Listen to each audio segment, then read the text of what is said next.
I am Miranda Marcus, as just described, from BBC News Labs. And big surprise, we're going to talk about generative AI because that's kind of what everyone is talking about right now. I'm going to talk a little bit about how we in the BBC and at BBC News Labs are thinking about generative AI in a broader sense, and then a little bit of the work that we're doing at the moment. But just as a bit of a background on what we do and who we are as a team. So News Labs is an internal team at the BBC. We've been running for about 10 years. We sit on the newsroom floor, but we're an interdisciplinary team with both software engineers and journalists. Our aim is to be the place where BBC News can experiment safely, both internally, but also with our audiences as well. And working with our audiences is a really important part of what we do. We work across the entire editorial output of BBC News, which is quite broad. So obviously we have online, we also have TV and radio, and the World Service means that we're broadcasting in 42 languages as well. And what better technology to talk about than generative AI, sparkle, sparkle. It has emerged. I mean, it's been in development for like, I don't know, 50, 60, 100 years. But, but all of a sudden, bang, it emerged. We just saw that lovely chart there. I just thought I'd just think very briefly about where generative AI is on the hype curve. I'm assuming that people here are familiar with the hype curve. Yes, I'll just describe it very briefly. Do we think that we're on a hype curve with generative AI? Give a hands up. Yes, okay, great. So for those who haven't come across it, you have the innovation trigger. We'll call that the ChatGPT trigger right now. Then you have the peak of inflated expectations where the world, oh my God, it's going to get changed. And then you have the trough of disillusionment where people realize that technology alone cannot solve the world's problems and things are kind of complicated. And then you have that slow slope of enlightenment where eventually you get to, I've figured it out and I've got something useful going on here. Now, this is definitely happening with generative AI, but I think the thing that makes this different is that it's also coming with a very heady dose of existential crisis. Meaning that we are also having to think very, very, very carefully about how we experiment with this. And I think that's really important, and it's going to be a big thing about what I'm talking about today, because, you know, both the opportunities and the risks of generative AI have the potential to be transformative. And I think things like the fact that the CEO of OpenAI, which developed obviously ChatGPT and GPT models, has recently been talking to Congress, very reasonably asking for regulation, but still saying this was going to do, and I quote, significant harm to the world, which I think is kind of Congress speak for existential crisis. So that's an interesting place to be in when we're thinking about innovation. But I also wanted to call out the fact that, and I'm sure that lots of people in this room have also seen these graphs as well. This is research from last year's Reuters Digital News Report, which really shows how globally audiences are engaging less and less with news. And we know why. And these are complex, complex issues. So really there is a massive need for innovation and to really be thinking about what journalism is, what it does, how it serves audiences, how it serves communities. And this complexity is not the only complexity that we're facing, right? So obviously we've already been through the advent of social media and online, which massively increased the complexity of the news landscape, both for better and for worse. We moved from a one-to-many distribution system with traditional media broadcast companies to a many-to-many distribution system. And this has been profound. I don't need to tell this room how profound that's been. And what's about to happen with generative AI is that the production of content is about to be democratized as well.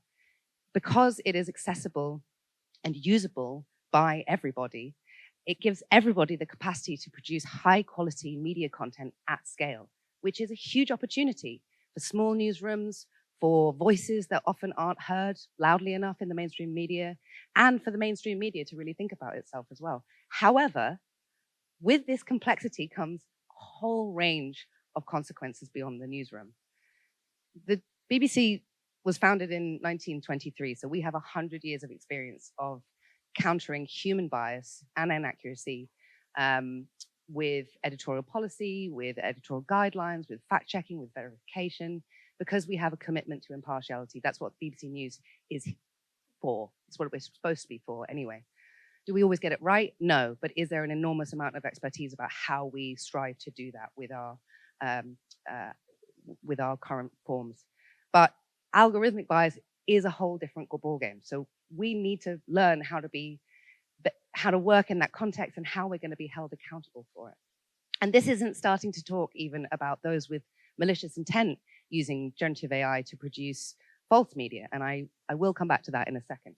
But yeah, this is basically a long-winded way of saying this is why we are at BBC News and BBC News Labs thinking about generative AI in two ways, always. So firstly, the opportunities for AI in the newsroom and how we can tell new stories in new ways. And at the same time, thinking about the consequences of AI beyond the newsroom and reinforcing the integrity of our brand. But I'm going to start with this one. It's really important to know that right now what we're doing is we're focusing on internal experimentation. We currently have no audience-facing trials. We are very, very, very much taking it very seriously that we need to build secure platforms for experimentation, to be working across the organization with legal, with editorial policy, with strategy, with external experts, with communities, et cetera, et cetera.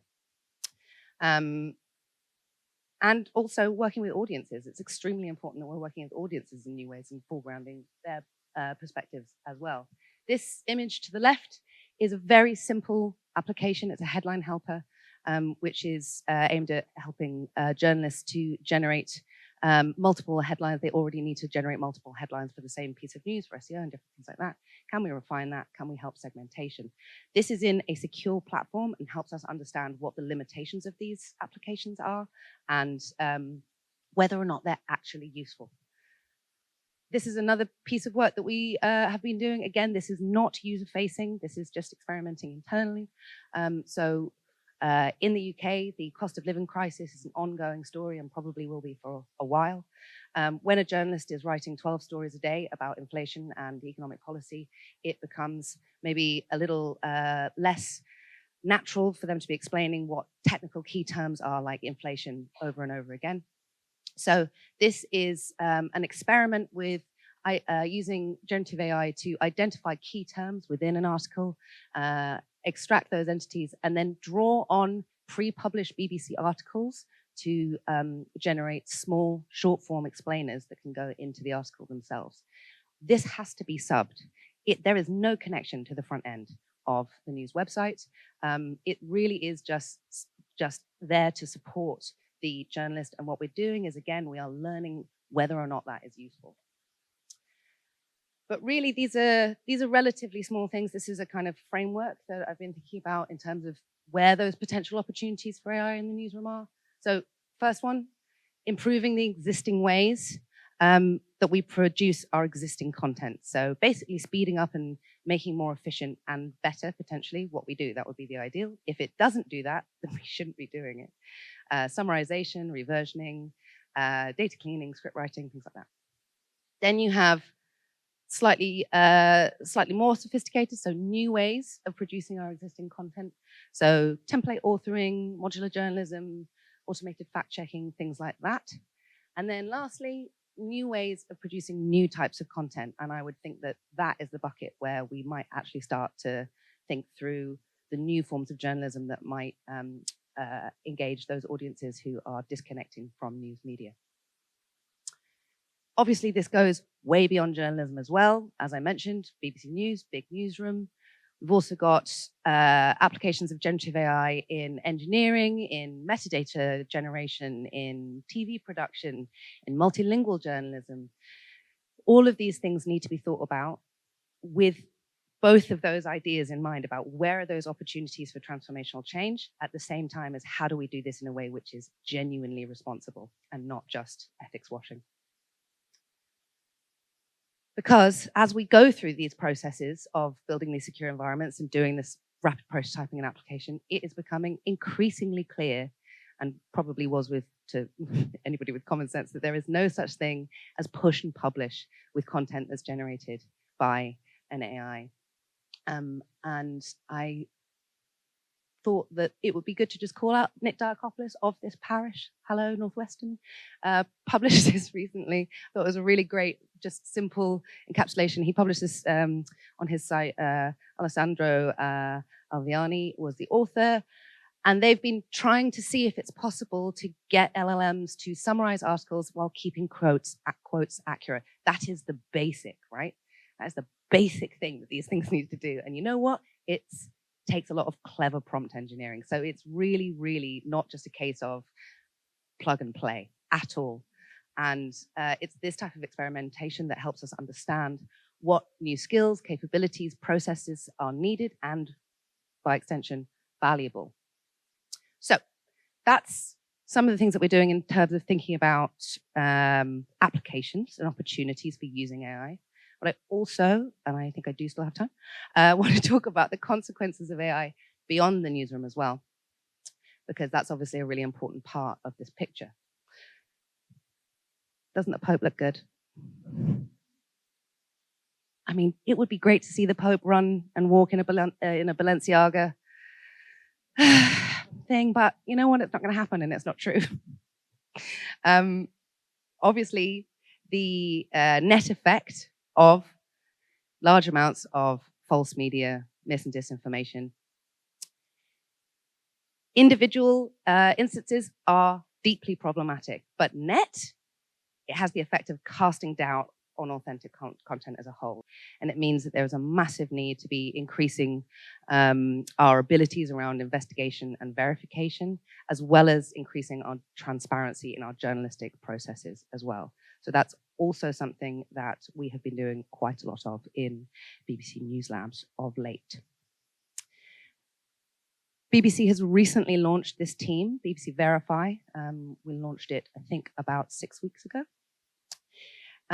It is a team of investigative journalists, and they are using enhanced tools, technology, techniques to investigate, to source, and to verify the information of images and video, and also to show what we know. How have we done these processes? What is the expertise that is being utilized when we are identifying these pieces of material and using that content in, for example, coverage of conflicts such as the war in Ukraine? The team, they're using visual verification, they're using open source investigation, they're using data analysis, they're using fact checking. So there's a really rich landscape of really interesting opportunities for technology there, and also for us to be showing that to audiences as well. So that's quite an interesting and exciting time for that. One of the things that we're doing here is around really using large networks. Has anybody come across Project Origin here? The C2PA little? Okay, so there's a couple of people who are familiar with it. Project Origin is a part of an industry-wide, in fact, a pan-industry-wide project around creating standards and networks to enable transparency and authenticity when it comes to the verification of imagery and video. Project Origin is the consortia of organizations. BBC is one of many, thinking about it specifically from a news media perspective. And essentially what it does is it uses cryptographic encoding to show the content, where it came from, and check whether or not there's been any changes. We're also thinking about whether or not we can use this same system to be reinforcing journalistic transparency as well. So there's a lot to be done, basically, and there's a lot of work going on. This is what I'm doing a workshop on, I think, tomorrow. So yeah, I think that's about it from me. I hope that was interesting. There we go. I'm ahead of time.